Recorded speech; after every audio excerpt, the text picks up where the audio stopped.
Welcome everyone. Today we are going to discuss the title of climate variability and seasonal forecasting. One season of unexpected drought, one late frost, one monsoon that arrives 3 weeks early. In agriculture, climate variability isn't a distant concern, it's the difference between a bumper harvest and a failed one. So, how do we prepare for a climate that refuses to stay predictable? That's exactly what we'll unpack today.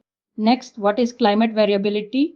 Climate variability refers to natural fluctuations in temperature, rainfall, and weather patterns from one season to the next, driven by forces like El Nino and La Nina, shifting monsoons, and changing ocean temperatures.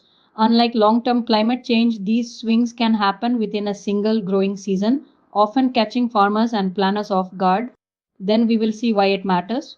When rainfall arrives too early, too late, or not at all, the effects cascade: failed planting windows, reduced yields, water shortages, and price shocks in food markets.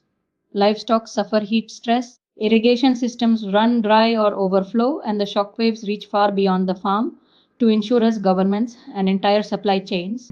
Next, enter to seasonal forecasting. This is where seasonal forecasting steps in. By analyzing ocean atmosphere patterns, historical data, and climate models, scientists can predict weeks or months in advance whether a season is likely to bring above normal rainfall, drought, or unusual temperatures. It's not a day by day forecast, it's a broader outlook that helps people plan ahead with confidence. Then we will see how turning forecasts into action. With this outlook, farmers can choose drought resistant seed varieties, adjust planting dates, or plan supplemental irrigation. Governments can pre position food reserves and water resources. Insurers can price risk more accurately. Seasonal forecasting turns uncertainty into a manageable variable, giving decision makers a head start instead of a scramble.